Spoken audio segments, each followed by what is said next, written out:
Anglo Saxon continental നിയമങ്ങളുടെ പ്രധാന വ്യത്യാസം, ആംഗ്ലോ സാക്സണിൽ 1000 കുറ്റവാളികൾ രക്ഷപ്പെട്ടാൽ ഒരു നിരപരാധി ശിക്ഷിക്കപ്പെടരുത് എന്ന ഫ്ലെക്സിബിലിറ്റി ഉണ്ട് ആംഗ്ലോ സാക്സണിൽ. അതേപോലെ കോണ്ടിനെന്റൽ നിയമങ്ങളാവട്ടെ 1000 നിരപരാധികൾ ശിക്ഷിക്കപ്പെട്ടാൽ ഒരൊറ്റ കുറ്റവാളി പോലും രക്ഷപ്പെട്ടുകൂടാ എന്നൊരു അടിസ്ഥാന പ്രമാണം അലിഖിതമായിട്ട് അതിലുണ്ട്.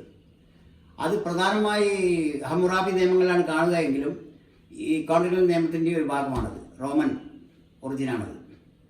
അപ്പോൾ ഇന്ത്യയിലെ ഈ ആംഗ്ലോ സാക്സൺ ബേസിൽ ഇന്ത്യൻ പീനൽ കോഡ് IPC പൊതുവെ അല്പം ഫ്ലെക്സിബിലിറ്റി ഉണ്ട് അതിന്.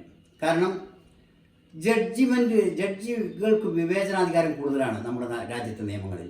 അതായത് ഒരു ജഡ്ജിക്ക് വിവേചനാധികാരത്തോടെ വ്യാഖ്യാനിക്കാൻ കഴിയും നിയമത്തെ. മാത്രമല്ല അടുത്തൊരു കോടതി ഈ ജഡ്ജ്മെൻറ്റിനെ ബേസ് ചെയ്താണ് അടുത്ത കോടതി വിധി പറയുക.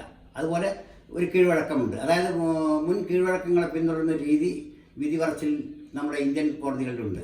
അത് ഇന്ത്യൻ IPCയും ആംഗ്ലോ സാക്സൺ ബേസിക് നിയമങ്ങളും ഇതിന് അനുവദിക്കുന്നുണ്ട്, ഇടം കൊടുക്കുന്നുണ്ട്. അതേസമയത്ത് കോണ്ടിനെന്റൽ നിയമങ്ങളിൽ നിയമ പുസ്തകത്തിൽ എഴുതി വെച്ചത് മാത്രമേ വിധി പറയാൻ നിർവാഹമുള്ളൂ ജഡ്ജിമാർക്ക് വിവേചനാധികാരം കുറവാണ് താരതമ്യേന. നമ്മുടെ രാജ്യത്ത് ജഡ്ജിമാർക്ക് വിവേചനാധികാരം കൂടുതലാണ്. ഇതാണ് വ്യത്യാസം. ഈ വ്യത്യാസത്തിൻ്റെ പഴുതിലൂടെ ഒരുപാട് കുറ്റവാളികൾ വിദഗ്ധമായി രക്ഷപ്പെടുന്നുണ്ട് എന്ന് കാണാം.